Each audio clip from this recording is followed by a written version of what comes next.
What's going on, 49er Faithful, 49er fam, 49er gang? This is your boy Niner Gang Podcast back in the building with another video. So definitely hit that like button, hit that subscribe button, turn on the post notifications so I can keep you up to date on any and everything San Francisco 49ers. With that being said, let's get right on into it. What's going on, TD? What's going on, Mom? So I want to start the show off and started off with something that hit me hard. What I would say is that throughout doing this whole podcasting thing, I've met some pretty cool people. I've met some, fantastic people in a variety of different ways. What I'm saying, whether it be Twitter, whether it be Facebook, whether it be doing the podcast, just, somebody else's love for the Niners just as much as mine. But we lost the faithful people. We did. We lost Corey Davis. He went in his sleep.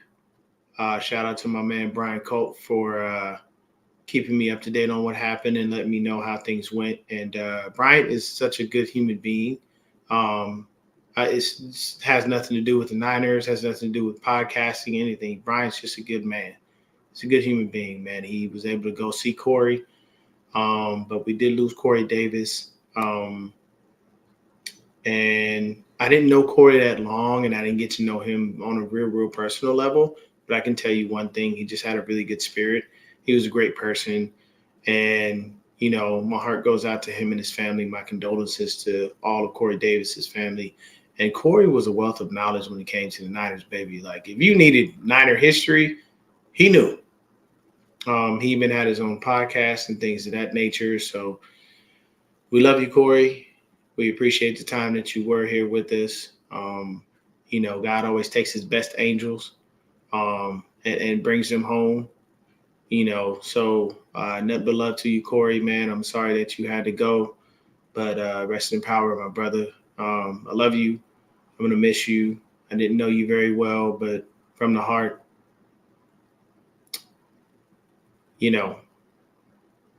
one of those. I'm going to have a moment of silence for him.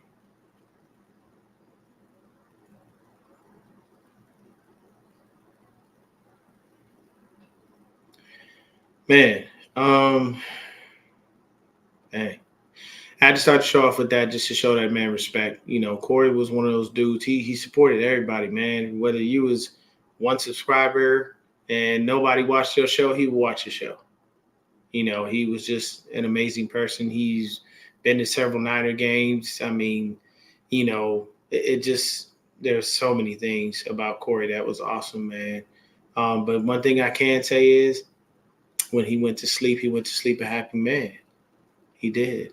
Because we beat the crap out of them Eagles. Boy, I tell you, I just needed to build that up now, baby. Oh, all them Eagles fans was running their mouth. We had Deshaun Jackson. We had Will Smith. We had Kevin Hart. We had Meek Mill. We had Gilly the King. We had Wallow. We had all these people in the building to watch y'all get broke the fuck off. We beat you down. Okay? Debo backed up every single word that he stated. There was nothing you could do. Now, I'll give you this.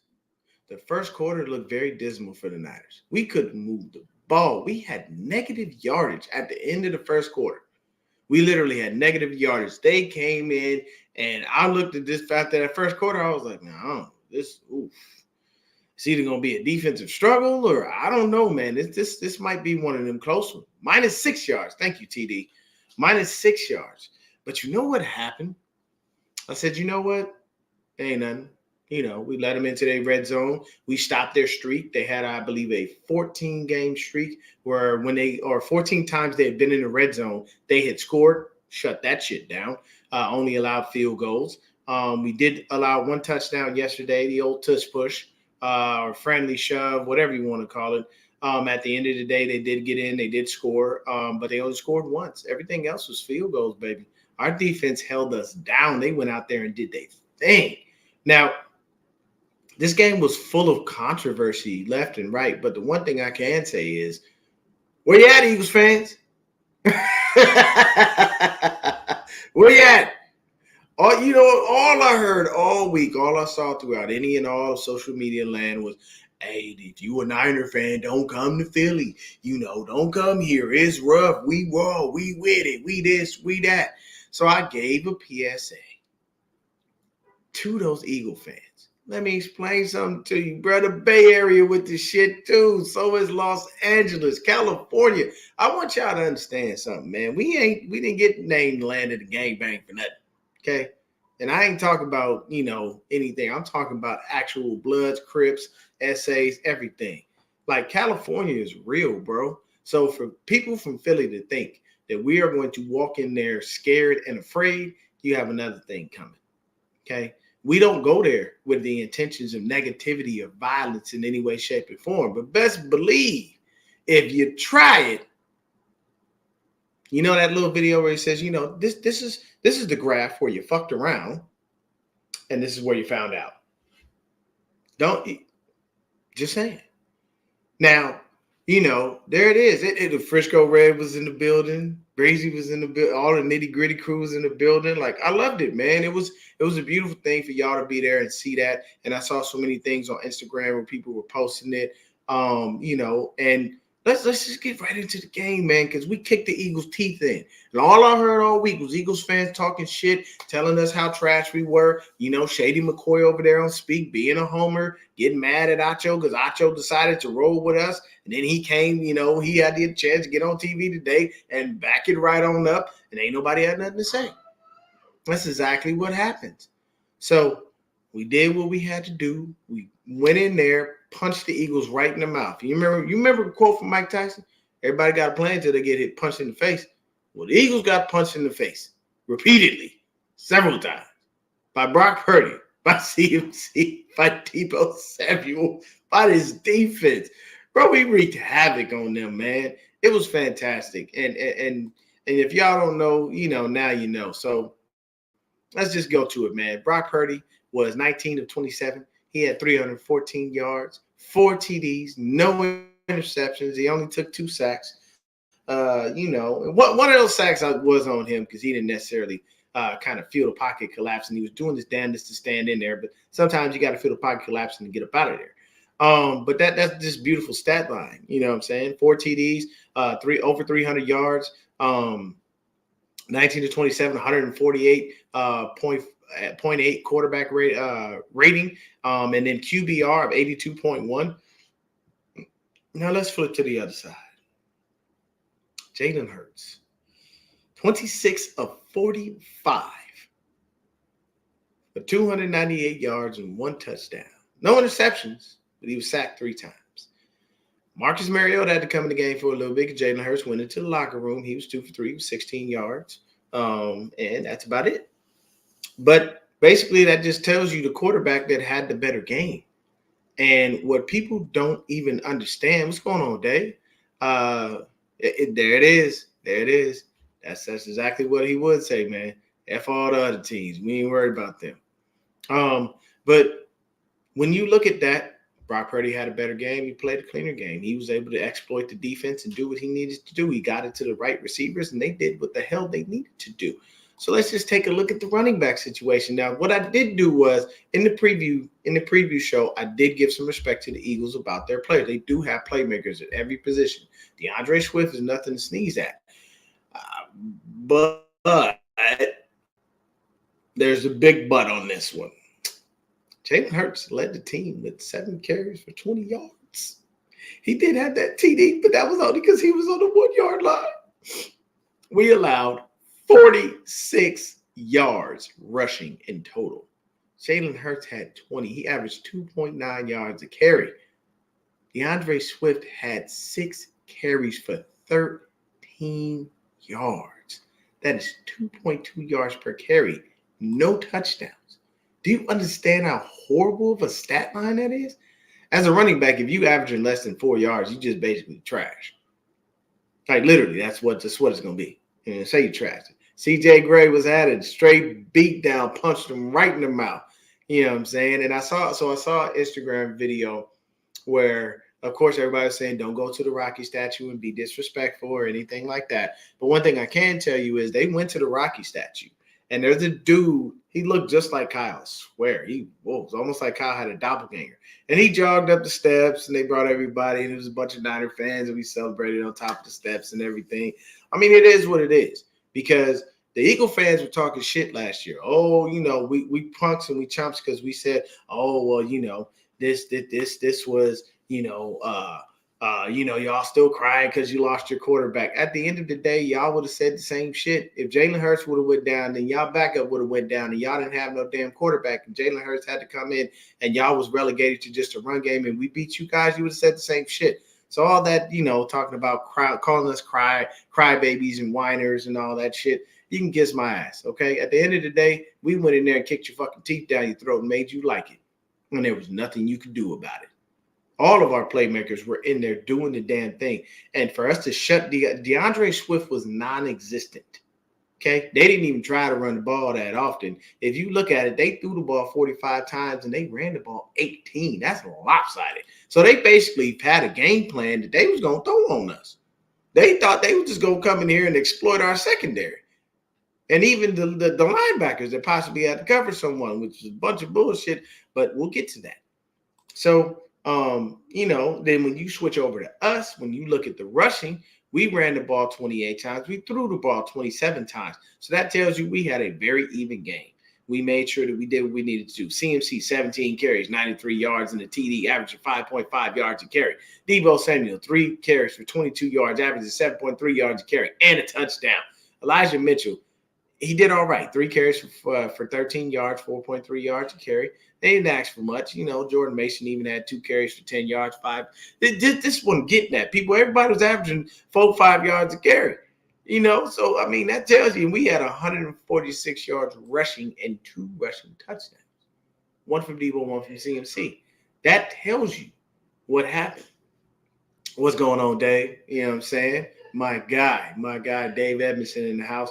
Prayers up to Dave, man. If y'all out there, pray for my man Dave as well. He just lost his mother. I'm fortunate you still have mine, and I'm very blessed that she is here. So I don't know what feeling your mom looks like. Losing your mom looks like. I know losing your dad looks like. But definitely, man, prayers up for him. We always going to hold him in high regard. Super Dave, the OG, we love you, man. And, we still praying for you. I know that win yesterday. Hopefully it helped to lift your spirits, my brother. But basically, man, it was just a kick in the face, man. Like, we kicked him straight in the nuts. It was like one of those situations, and we had a lot of situations in the game. So let's just talk about it real quick. So looks like on the sideline, Dre Greenlaw had one of the players, and, Dre Greenlaw did what he did. He always suplexing motherfuckers. He'd be thinking this WWE or some shit. So when he got up, one of the Eagles coaches decided that he was going to try to push him off and everything. Now, Dre, this is what I would say. Dre, you got to learn to keep your composure, my brother. Because Dre got ejected, so did that coach from the Eagles, which was perfect. It worked both ways. They weren't biased about it. But the one thing I will say is, Dre, you got to keep your composure. You cannot swing at a coach from the opposing team. Just don't do it. And, it's we understand it. It's in the heat of the moment. Can't take it back. But at the end of the day, when you put your fist out and you coming straight at someone, yeah, they're going to notice that. So I understand the situation, but hey, we did what we had to do. Still made things happen, and things worked out well. So the other thing that happened was Amador Lenore laid a hit on DeAndre Swift that just rocked his world. Like, Demo is playing lights out right now, and he took DeAndre Swift lights out. Like, he cracked him just straight up, just it's just, oh my God. And you just seen him, man. You just saw his life just go away. It reminded me of what Eno Benjamin did to Drake Kirkpatrick years ago, and when he snatched his soul and just ran over him. And this was DeAndre Swift thinking he was going to run over Demo, and Demo came in, perfect tackle too, led with the shoulder and everything, just hit. Almost reminded me of shout out to my man Breezy. He was talking about the hit that Reggie Bush with his Welcome to the NFL hit that Sheldon Brown laid on him when he was with Saints in the playoffs, and he got his world rocked. That man crawled off the field. That's when you get the wind knocked out of you so bad you ain't got no choice but to crawl. Standing up is not going to be a thing because you don't even know how to get your equilibrium together. You trying to get your life right. after a hit like that. And that's what happened to DeAndre Swift. He swiftly got his ass knocked the fuck off the field. And I felt for him, but, at the end of the day, it cost him doing business, like my man CJ said. He Ronnie interacted a damn fool. He did not. He said Swift got hit so hard he could taste the simple act of birth. Jesus, boy, it knocked you back into infancy stages. That's exactly what happened. But DeAndre Swift got his world rocked, man. We were out there playing. You know what I'm saying? We did what we had to do. Now let's go ahead and talk about the receivers, because our rushing game, we had 146 yards. They only had 46, so we had 100 more rushing yards than their team as a total. So when you look at the receiving for Philadelphia, A.J. Brown, still the man, 8 catches, 114 yards, didn't have any TDs. Devontae Smith, 9 catches, 96 yards, and a touchdown. And a touchdown. So he did what he had to do. Kenneth Gainwell, 5 catches, 42 yards. Quez Watkins, 3 for 28.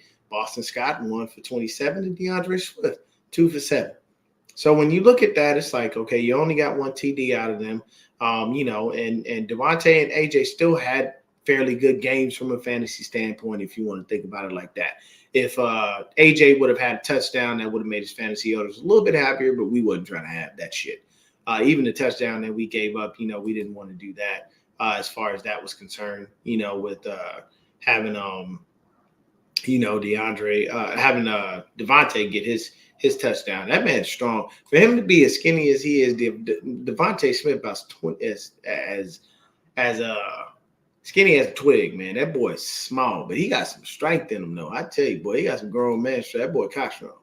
Yes, sir. Great win for the Niners. Won it. Yes, sir. We did. What's going on, Joe? 49er Chanel in the building. So what I will say is, now you flip to us, and we only had 5 people catch the ball. So Deebo Samuel, 4 for 4, 116 yards, 2 TDs. That man averaged 29 yards per catch. 29. Flat out ridiculous. Just insanity. 29 yards a catch? Jesus Christ. This is Jesus Christ on a motorbike. It's like the dude from Instagram. George Kittle, 4 catches on 6 targets, 68 yards. Brandon Ayuk, 5 catches on 7 targets, 46 yards in the TD. Jawan motherfucking Jennings, my guy, 3 catches on 4 targets, 44 yards, averaging 14.7 yards per catch, and he had a TD. And Jawan's TD was nasty. They was like, oh, we got you. Jawan was like, fuck out of here, man. I got a touchdown to score. That's what I'm talking about, baby. Let's go. I love it when Jawan scores because he's the man, and he is an awesome, awesome guy. So it just – we went in there, man, from a wide receiver standpoint. We killed them, and we only did that with 5 people. They threw to 7 and didn't get much of nothing. Only got 1 TD out of the whole bunch. Damn, that sucks. No, it doesn't. CMC even had 3 catches for 40 yards, and that was 3 out of 4. So we never, the only person who we really was out there just doing it, bro. We did it. We did it in a great fashion. When you go and you look at the defensive stats, Jair Brown led the team with 7 tackles, along with Drake Greenlaw, even though he was ejected. Ambry Thomas had 6 tackles. Nick Bosa had 6 tackles. Then you got Gipp, Mooney Ward, Burks. They all had 5. And you just keep going down the list. Now, we were able to get to Jalen Hurts 3 times. We sacked him 3 times.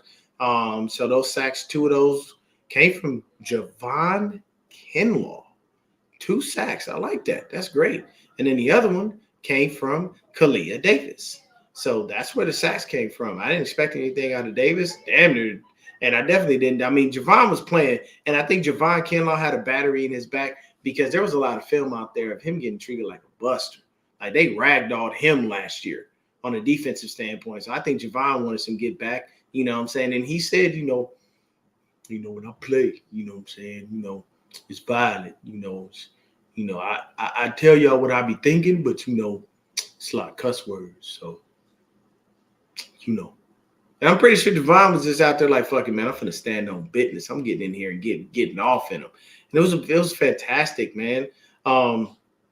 Then you go ahead. Nick Bosa had himself a TFL. Of course, Javon had those 2 TFLs, and Clea Davis did.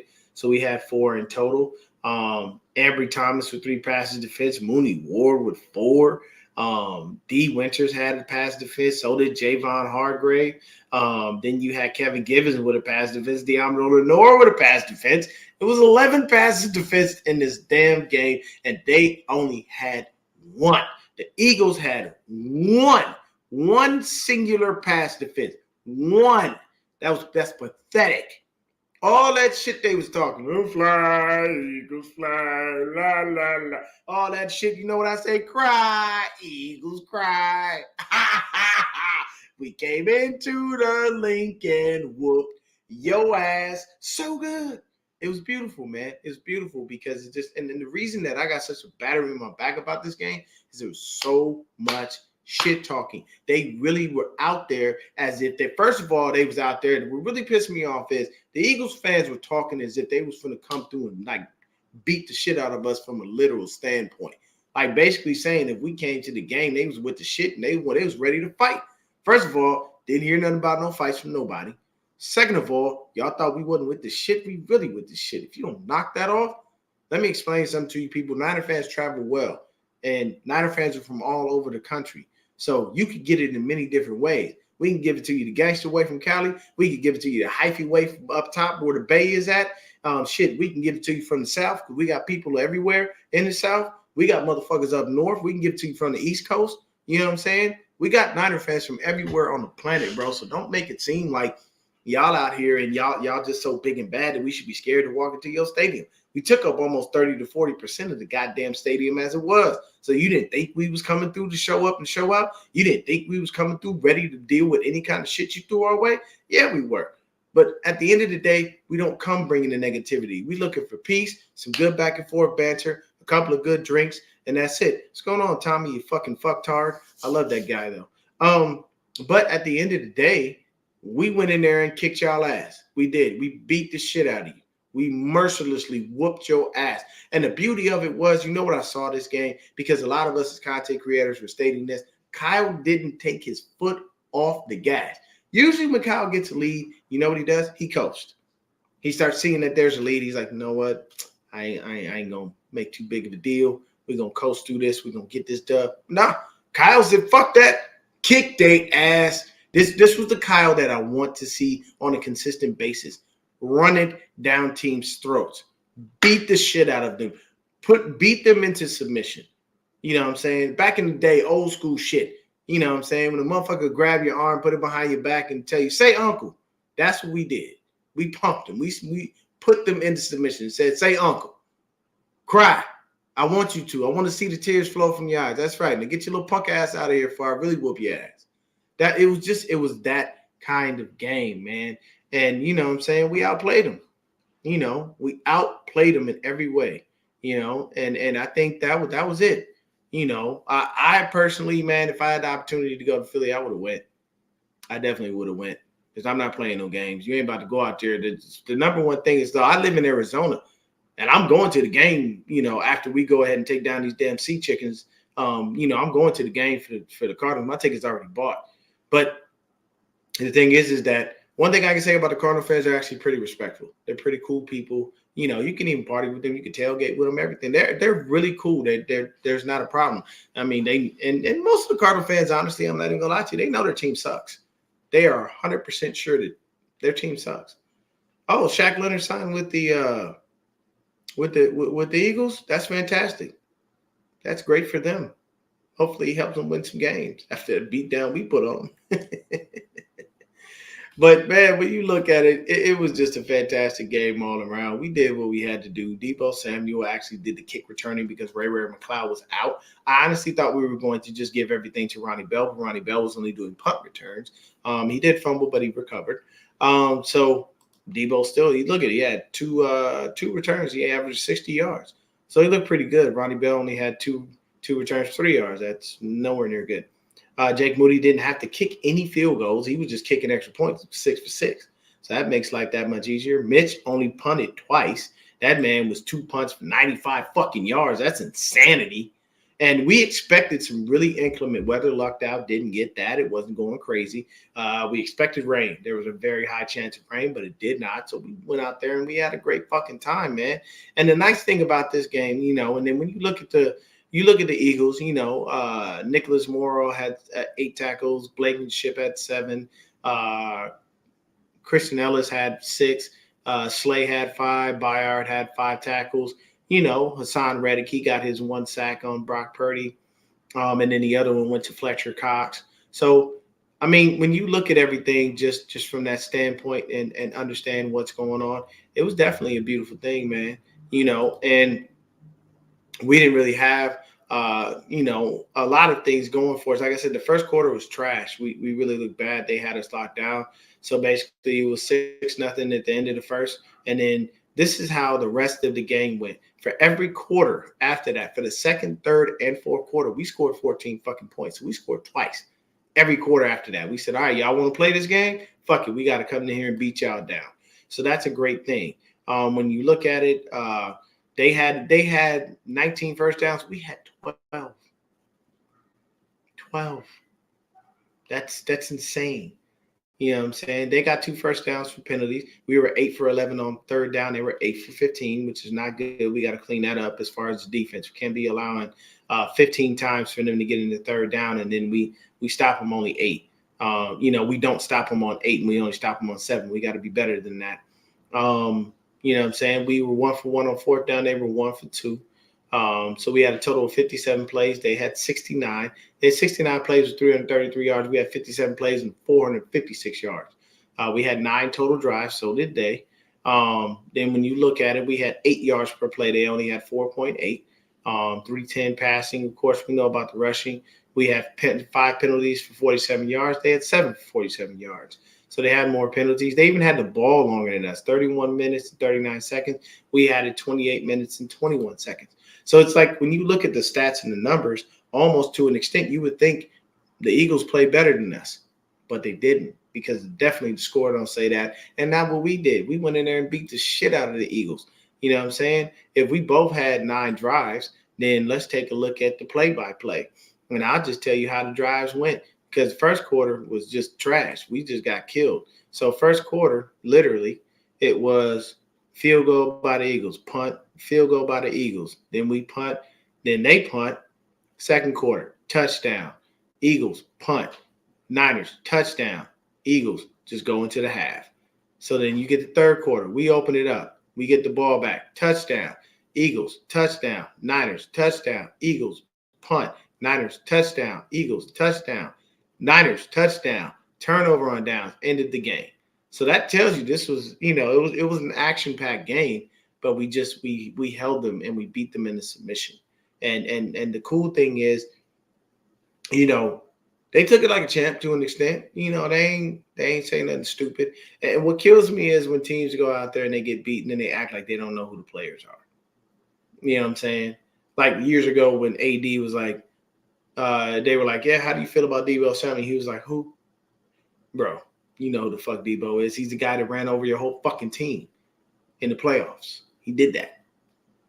So it was crazy, man, just to see us shut down a lot of their key guys. I mean, don't get me wrong, Devontae and AJ still had themselves games, you know what I'm saying? And they look good, but it just wasn't enough. DeAndre Swift was just non-existent. And when you throw the ball, I think it's almost like a 70-30 split. When you throw the ball that much, that means you're being one-dimensional. And it makes our life that much easier because we know how to attack you.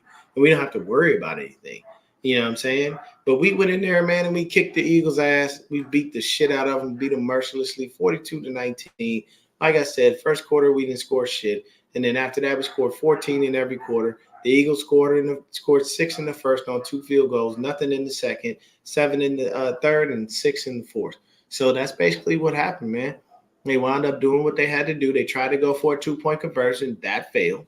What's going on, Andy? So we just basically beat them into submission, man. And I loved every second of it, and I want the Eagles fans to be crying. I want them to be upset because of all that shit y'all was talking. I can tell you this, Deebo Samuel backed up every motherfucking word he said. Cry, Eagles, cry. Yes, sir. That's what I'm talking about. So when you look at it, man, Deebo Samuel himself, it just the way that he plays and what he does and who he is just it can't be understated. So that man literally had 138 all-purpose yards with 3 touchdowns yesterday. If you were a fantasy owner of Deebo Samuel, you were so damn happy yesterday.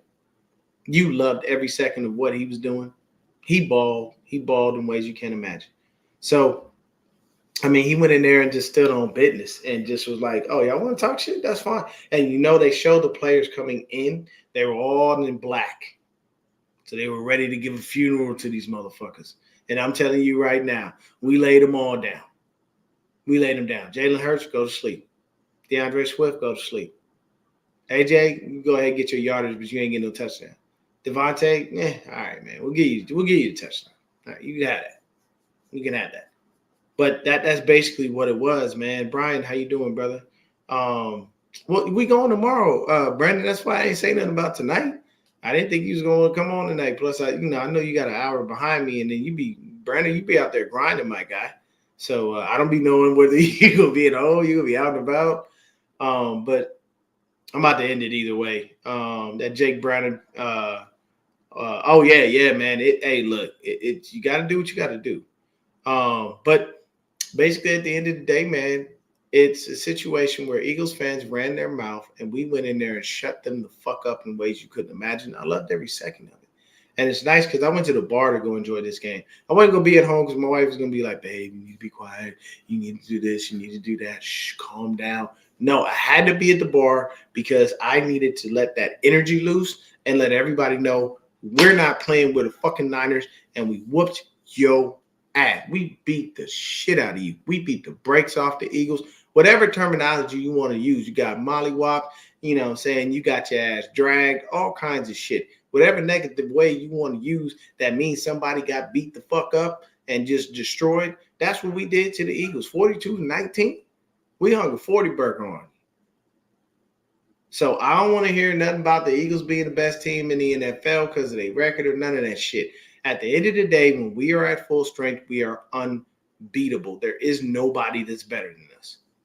We will come into your stadium, punch you in the mouth, make you like it, and then move on with life as if nothing happened. You know what I'm saying? Deebo did his thing. Nick Bosa did. Everybody did their thing, bro. We weren't getting home like I wish we would have. You know what I'm saying? As far as the sacks and whatnot, we only got to Jalen, 3 times, and that, we had 6 the last game. But either way, man, it's definitely great. You doing 2 shows tomorrow? Damn, Randy, you're gonna be over there crazy, motherfucker. Better make sure that Wi-Fi right, man. But at the end of the day, thank you so much for tuning in. I appreciate any and everybody for stopping in and hanging out with your boy. If you just caught me at the end, you can definitely watch the rest of it. I'm not gonna hold people for too long. I still got to get up and do things myself. But what I will say is, the Eagles took this L right on the chin, and they had no choice. We were going to come in and kick their fucking ass, whether they liked it or not, and we did that. No one can tell me at any point that they thought the Eagles were going to win outside of that first quarter. If you watched strictly just the first quarter, you didn't see anything else, you would have thought the Eagles were going to win. Why? Because they had 6, we had nothing. They pretty much, I think we had -6 yards. Shout out to Pterodon for that. -6 yards at the end of the first quarter. And then we ended the game with over 400 yards on less plays than they did, with less time than they had, with less first downs than they had, with the same, with 2 more penalties. Everything you saw was the truth of it. The 49ers are unstoppable when fully healthy. There is no one better. And I need people to stop trying to put it out there that there is someone out there that's better. Because we're about to come home, relax for a minute, get our head right, beat the shit out of the Seahawks, and keep fucking pushing. And then they come here. They come to Arizona. And I'm going to be so happy because I'm going to be at that game. I actually have a vintage Niners jacket that I'm purposely going to sport for that game. I'm about to get it. It's got a little rip, but I'm about to get the rip fixed. And it's old school, baby. Because it's actually cold in Arizona now. Finally, it took long enough to get goddamn cold. It took 50 fucking years, but we finally got some cool air. So I'm going to wear that to the game. I'm going to have my Bowman jersey on. It's going to be a great time, bro. But at the end of the day, everybody stay up, stay faithful, stay blessed. Once again, Shout out to Corey Davis and his family. Corey, we love you. We miss you. We appreciate you, good brother. You are an awesome human being. My condolences to you and your family in every way, shape, and form. We are praying for you. Still praying for you, Dave, on a regular basis, my brother. Shout out to my man. He lost his mom's. Continue to pray for him. Send him healing energy. Whatever you do, what I'm saying, however you move, just make sure that you uplift my man, because that's a big thing to lose mom. Moms mean everything to us, no matter what we go through, no matter how much, in and out, it doesn't matter what it is. We love our moms. And, I'll just admit, I ain't been the best son. I've been disappointed in my mom for the past couple of years, but I'm going to fix that shit. I got to make it up, because she wants me to come for the holidays sometimes and I don't show. So I'm going to show and make sure I figure things out and get it right and be a better kid about that, But I love you, Mom. And no matter what you may think, no matter what we go through, no matter the ups and downs that come through the family, you're still my mother, and I'm always love you. And I never want to lose you. And I don't want to imagine that. I don't want to know that pain. I know the pain of losing my father already, and I barely made it through that. And my mom was everything to me. My mom's the reason I'm a Niner fan. My mom's the reason I know anything about sports. My mom had one son and cerebral palsy, and she raised me in Los Angeles, California, by her motherfucking self until my dad came around, and made sure I didn't gangbang, made sure I didn't get shot. I ain't never been in jail, all of these things. And that's because of her. She stayed on top of me. My mother raised me to be a man. She did everything that she could. And the things that she couldn't fill in, where a man actually had to teach me, I was fortunate. I had men in my life that taught me. I had people around that showed me. I got 3 good dudes in my life, and 2 of them I still fuck with, and the other one we kind of fuck with each other from a distance. But I can say this: their fathers were great mentors to me. They allowed me to be able to see what a good man was about. And my mom taught me how to throw a baseball, taught me how to throw a football, how to bounce a basketball. Like, how many people say their moms are really out there with that, doing that? So I love my mom. She's a fantastic mother to me. And I got to be a better son to her.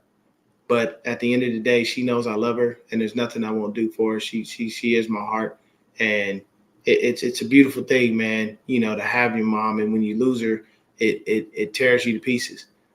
So Dave, I'm doing my best, brother, to keep praying for you, holding you down. If you ever need me, you know how to contact me.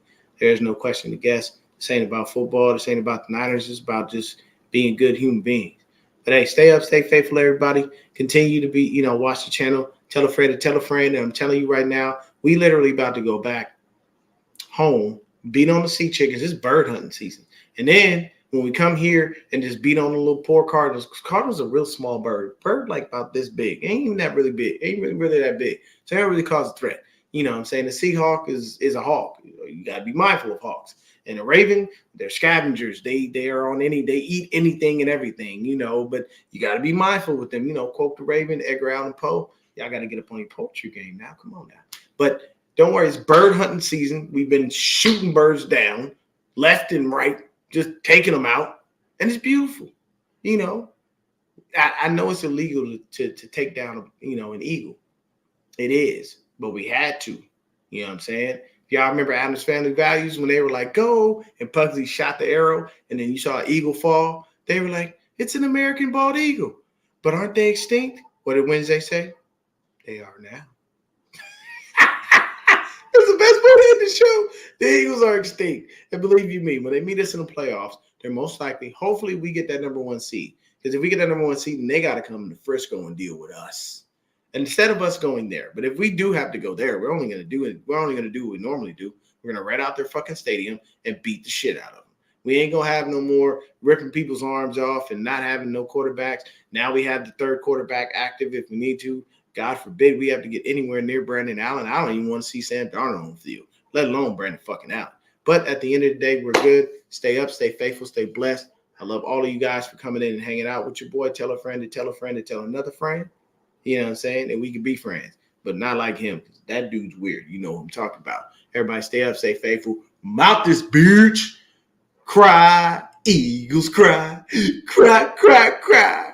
You guys lost and got your ass kicked. So good, so good, so good. Ha ha ha. And that's how I'm gonna end the damn show.